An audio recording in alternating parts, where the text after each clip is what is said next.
Good evening and welcome to Tucker Carlson Tonight. There are few things more infuriating than being lied to by your own government, the government you pay for, the one your ancestors risked their lives to protect. Has that happened to you? Of course it has. It enrages you. But if it happens again and again, if it happens often enough, if your government makes a habit of lying to you, then over time it becomes something else. Over time you realize you're not really living in a democracy. You can't be. Because in a democracy, the government has a moral and legal obligation to tell you the truth always, period. And that makes sense because in a democracy, you are not a subject or a mere consumer. You're a citizen. You are a shareholder in the system. You are an owner of it. The people who run your government are your employees. They're like your cleaning lady. You may appreciate the work they do. Good job. But the minute you catch them stealing your cufflinks, you fire them.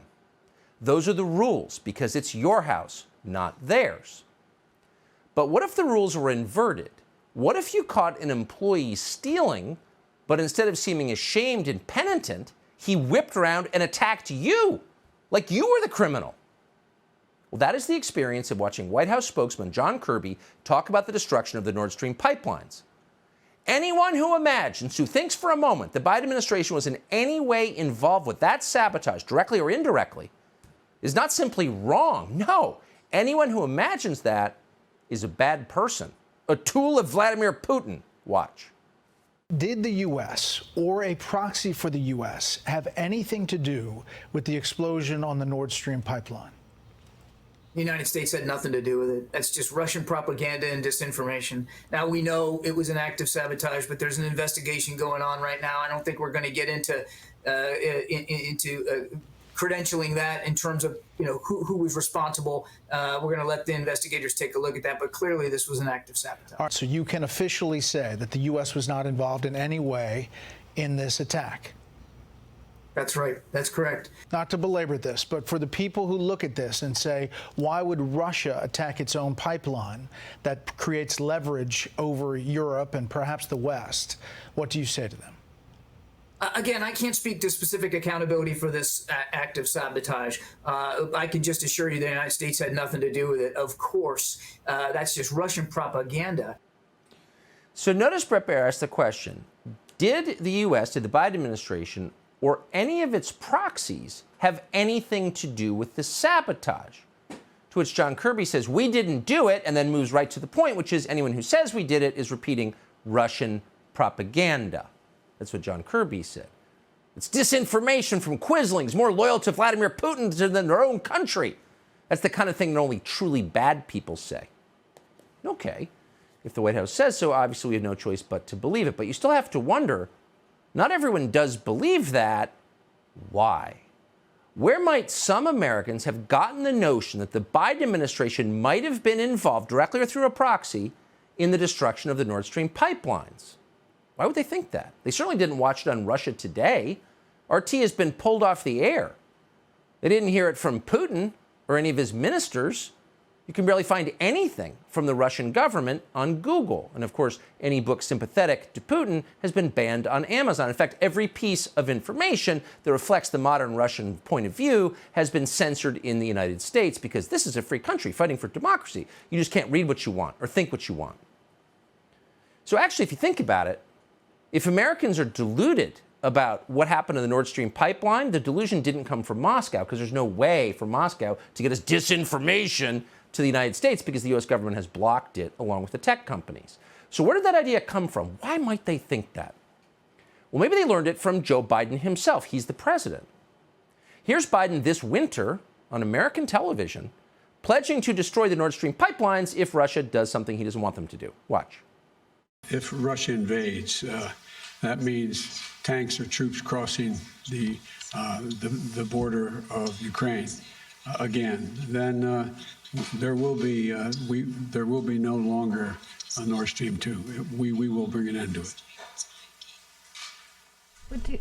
How will you do that exactly?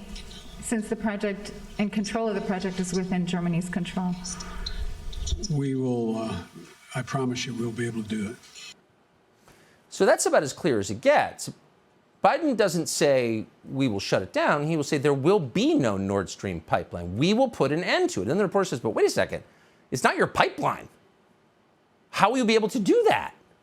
So he has a chance to reframe the question, to revise his answer, to be more precise, but he doesn't. He says flat out, I promise you, we'll be able to take out Nord Stream. Joe Biden, President of the United States. So there's that clue. And then, as if that wasn't enough, last Friday, the Secretary of State in the Biden administration, Mr. Tony Blinken, bragged about how great the sabotage of Nord Stream was. And we're quoting, it's a tremendous opportunity, said Tony Blinken. It's a great thing, not a tragedy, a victory, something we're in favor of. We're excited about it. Destroyed a natural gas pipeline. We're for that. So that might be another clue that the Biden administration may have had something to do with it. Oh, but no, says the White House.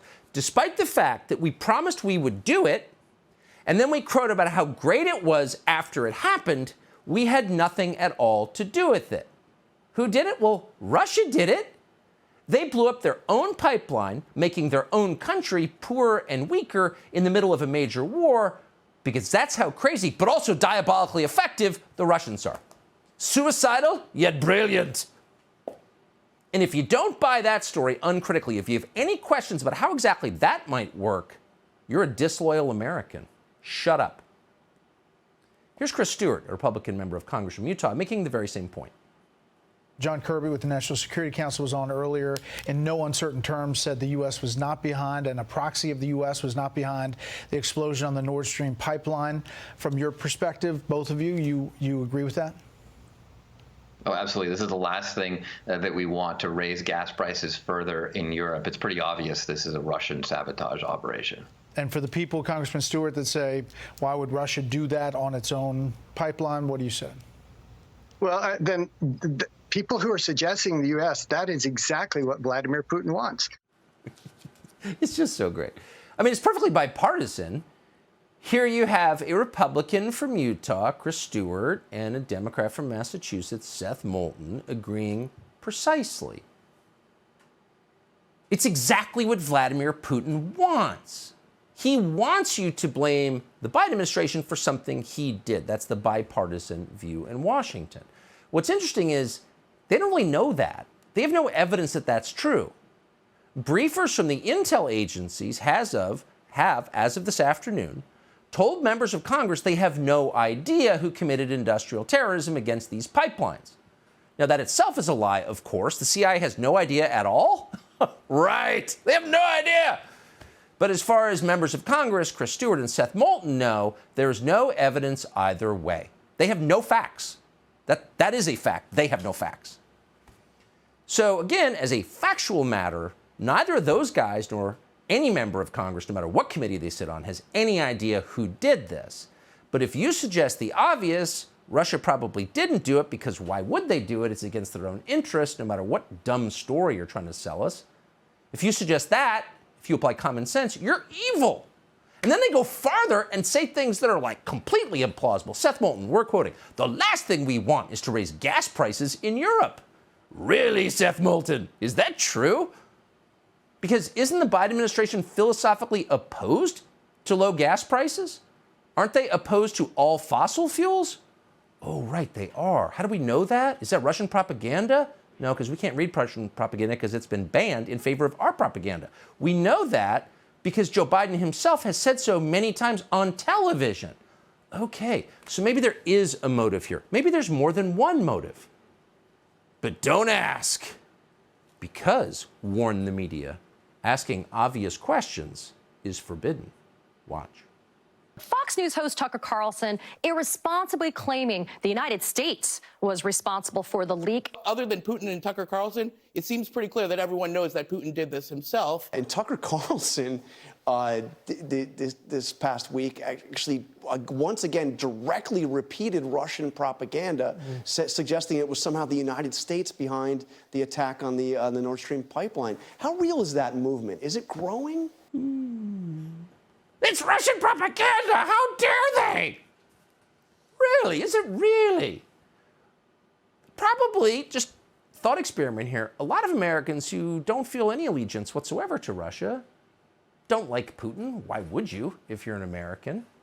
But care a lot about their own country and the behavior of their own government. So if their own government, again, the one they pay for, the one they supposedly control, is doing things contrary to their interests and then lying about it, maybe they think they have a right to know and ask obvious questions like, are you lying? And if you're not lying, speak slowly and tell us how your story, the one you're expecting us to believe, makes sense. It's possible that asking questions is a patriotic duty of Americans. Shut up! That helps Putin. You're not allowed to say it. You're not allowed to quote the President of the United States promising to eliminate the Nord Stream pipelines. You're not allowed to quote his Secretary of State celebrating that sabotage. You're required to believe that Putin took out his own infrastructure. You must. How does this fit into Putin's playbook? Of course, as you would expect, Susan, Russia says, oh, we had nothing to do with this. We're going to launch an investigation. But come on. Look, the indications are that foul play was involved and that it appears that, Russia is certainly the likeliest suspect of this. I think this is clearly an act of sabotage of some sort, and Russia is certainly the most likely suspect. I think this might be just the first salvo of some additional things that might be coming toward Europe. What Putin is saying to us by blowing up his pipeline is, look, I can blow up a pipeline. If need be, I can blow up the internet cables coming into your country. I can blow up functioning pipelines. I can do all sorts of stuff. Oh, it's Bill Browder. He's an expert on the subject. Believe Bill Browder. Don't believe your own lying eyes. There was a moment after it was very clear that the war in Iraq was not helping the United States in any way, and in fact hurting the core interests of the United States, that the media engaged in a rare nanosecond of self-reflection. How do we get here? What role did we, for example, the New York Times, play in convincing the public that Saddam had WMD when he didn't? And for that one moment, you thought, wow, maybe they're learning something. Maybe they won't do it again.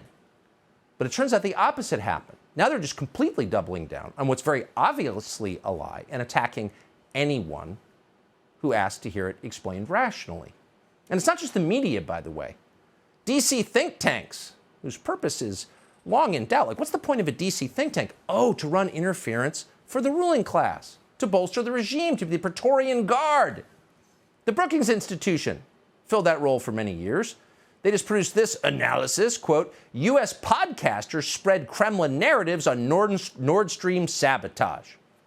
What's interesting about this analysis is that nowhere in it does the august Brookings Institution rebut the evidence that the U.S. or a proxy of the Biden administration had something to do with this. There's, in fact, no evidence either way.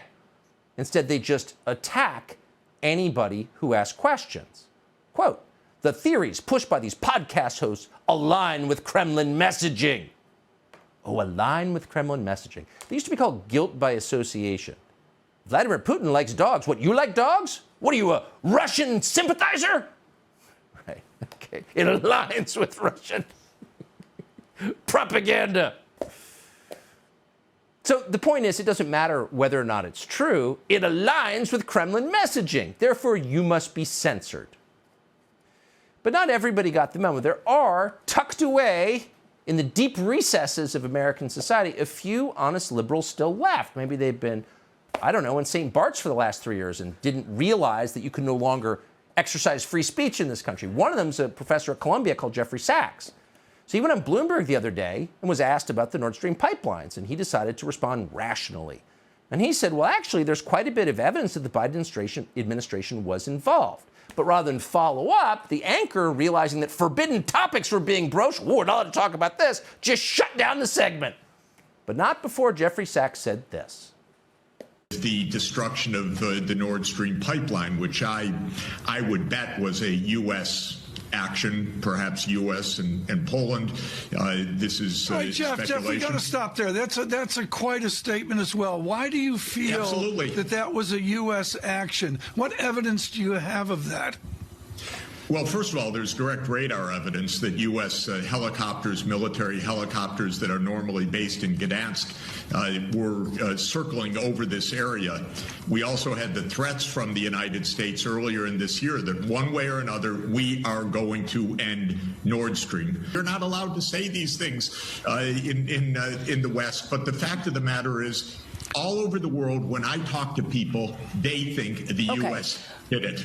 Just to tell you, and by the way, even reporters on our papers that are involved tell me privately, yeah, well, of course, but it doesn't show up in our media.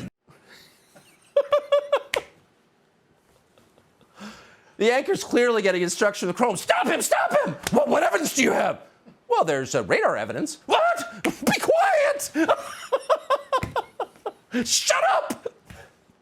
Just cut him off! Never invite him back! Stop! The only explanation allowed, of course, is the one the government wants you to believe. Vladimir Putin is so evil, he's destroying his own pipelines. Subscribe to the Fox News YouTube channel to catch our nightly opens, stories that are changing the world and changing your life. From Tucker Carlson Tonight.